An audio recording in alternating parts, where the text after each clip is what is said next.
Good morning, everyone. Happy Feast of Tabernacles. Me and my family, we saw the story of David at the Sight and Sound. It was a good show. I liked it. I enjoyed it. I would recommend it. There was a scene in that where David is gathering all his supplies. He wasn't going to build this temple, but his son would. And that's kind of what I wanted to talk about today. As we gather to celebrate this Feast of Tabernacles, let's take a look back at a special moment when King Solomon dedicated the temple to God. And we find that story in 1 Kings 8, 2 Chronicles 5 through 7. So just picture this scene in Jerusalem, a joyous assembly. During the fall feast, God's people united to honor him. Priests carried the Ark of the Covenant into the most holy place. And suddenly, a cloud of God's glory filled the temple, so overwhelming that the priests could not continue doing their jobs. This was God's presence descending to dwell among his people, sealing his covenant with them.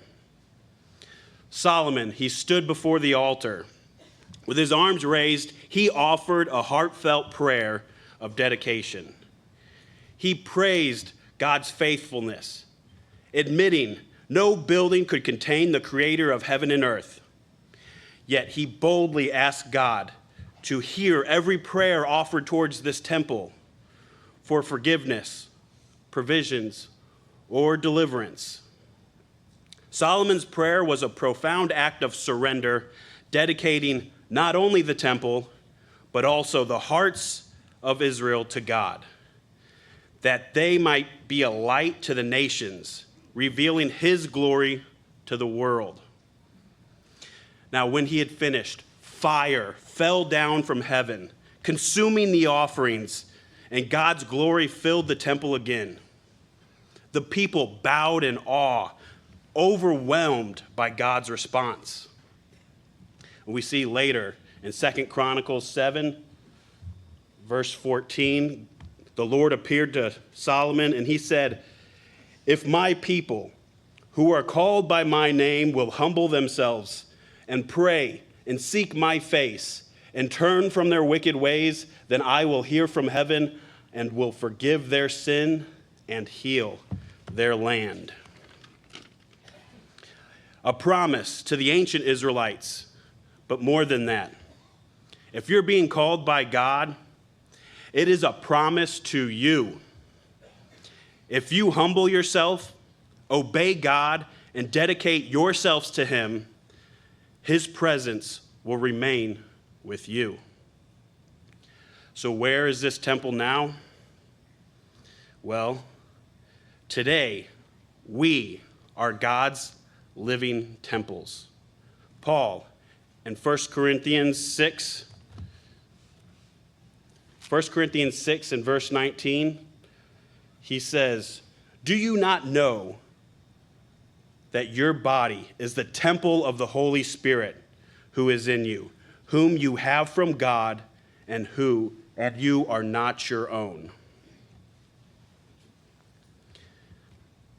Through baptism, the laying on of hands, and lives of prayer and obedience, we dedicate ourselves to God, just as Solomon dedicated the temple.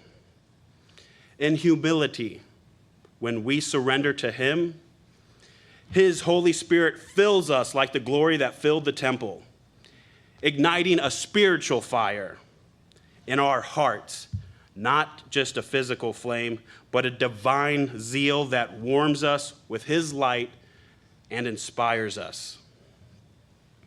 We are like temples, but even more, I think we're like many mobile tabernacles, carrying God's law and his spirit. Our bodies are weak, temporary tents, made glorious by God's presence. Like Solomon, we are called to pray boldly, trusting in the power of God who hears us. not in our own strength. The reason our prayers are powerful is not us. It is the power of the God who answers. Through prayer, we can align our hearts with his will. His Holy Spirit strengthens us through prayer, empowering us to reflect God's character, the fruits of his Spirit.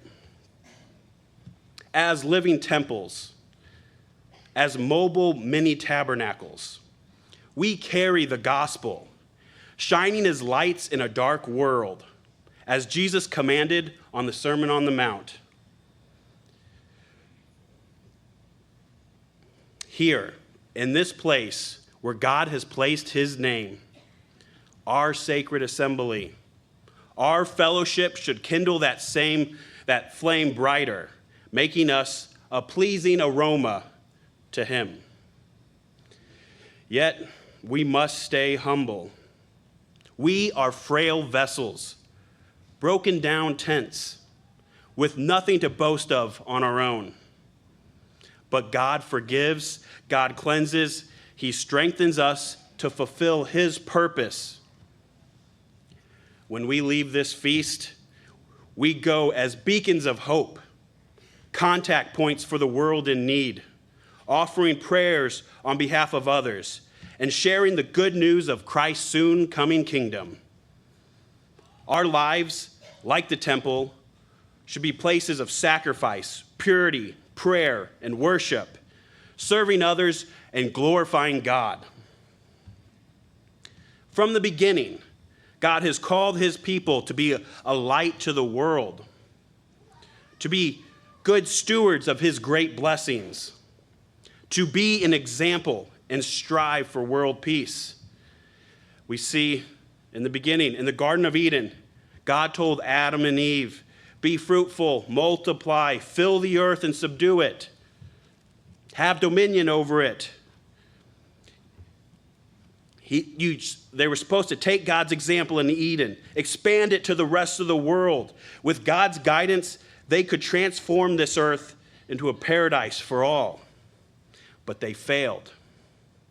And again, after the flood, to Noah and his descendants, God said, be fruitful and multiply and fill the earth. And yet again, they failed.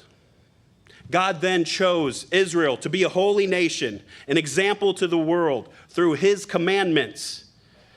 At Solomon's dedication, it seemed like they might succeed.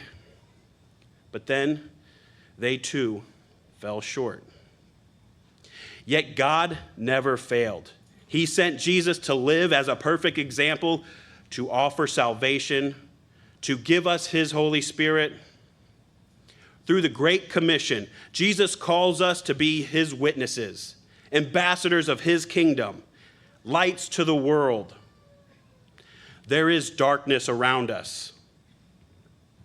This is our opportunity to succeed where others have faltered, to be a light to the nations.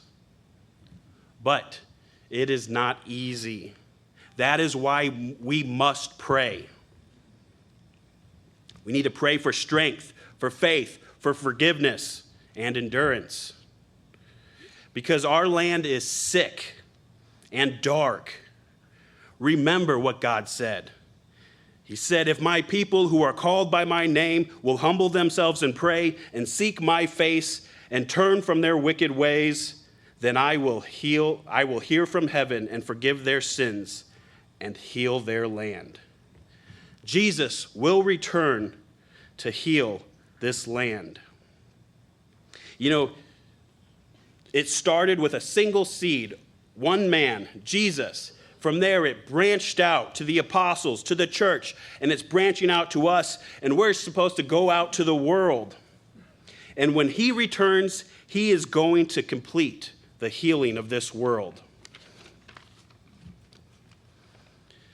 So, how do we live as God's dedicated temples this feast? First, we need to commit to prayer. Surrender every part of your life to God. Offer yourself as a living sacrifice. Ask God to purify your heart.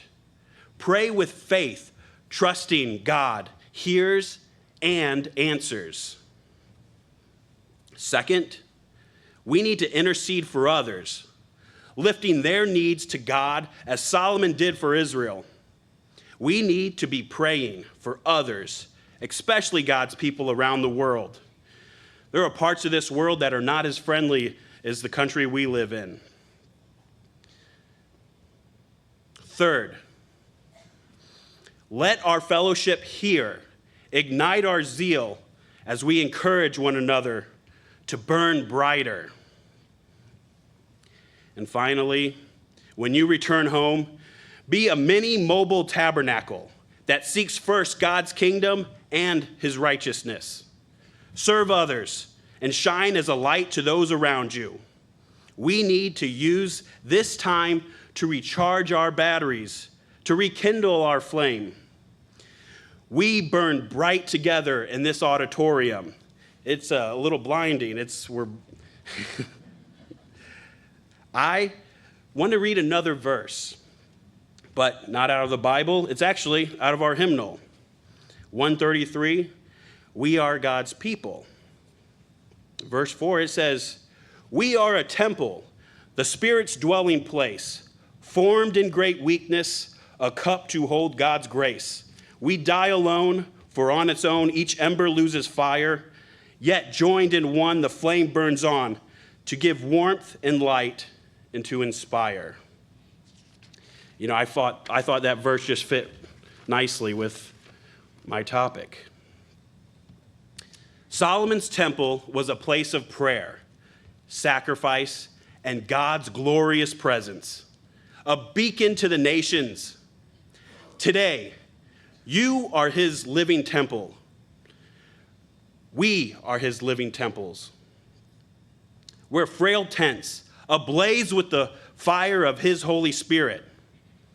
During this feast, deepen your prayer life, rededicate yourself to God, and let his Spirit kindle a zeal that transforms you and touches others. As we leave this holy gathering, carry this flame into a world desperate for hope. Be a refuge for the lost, a light in the darkness, and a herald of Christ's soon coming kingdom. Like Solomon, who was chosen to build and dedicate the temple to God, you have been called for a special purpose, to be a temple of God's Holy Spirit.